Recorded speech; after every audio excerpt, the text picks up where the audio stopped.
முதல் செய்தியில் அல்லாஹ் சொல்றான், இந்த உலகத்துல நீ சுகமா இருக்கணும் அப்படின்னு சொன்னா உனக்கும் உன் ரப்புக்குமான தொடர்பு எப்படி இருக்கிறதுங்கிறத நீ பார்க்கணும். இந்த உலகத்தில் நீ வாழுவதற்கு ஒரே செய்தி, உனக்கும் ஏதாவது தேவை ஏற்படுதா உடனே அல்லாட்ட திரும்பி கேட்கிறியா? அல்லாஹ் சொல்றான், என் அடியான் கேட்டுட்டான் குடு. இல்ல ஊர்ல உள்ளவன்ட்டெல்லாம் கேட்கிறியா? என்ன அல்லாஹ் நடுத்தர்ல நிறுத்திட்டாங்கிறானே சில பேர். எவ்வளவு பெரிய வார்த்தை தெரியுமா? நிறுத்திடுவான், நிறுத்திடுவான். என்னைக்குமே திருக்குரான் சொல்லுகிறது, ஒமா பிக்கும் மின் நிஅமத்தின் ஃபமினல்லாஹ், உங்களுக்கு வந்திருக்கிற எல்லா நலவுகளும் அல்லாஹ்வினால் மட்டுமே தரப்பட்டது. வேற உங்க தாத்தா பாட்டன் பூட்டை அல்லது நீ உன் அறிவு கிரிவு எதுவும் கிடையாது. குரான் அப்படியே வகுத்துருச்சு.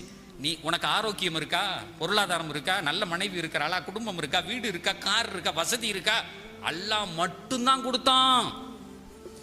எந்த நேரம்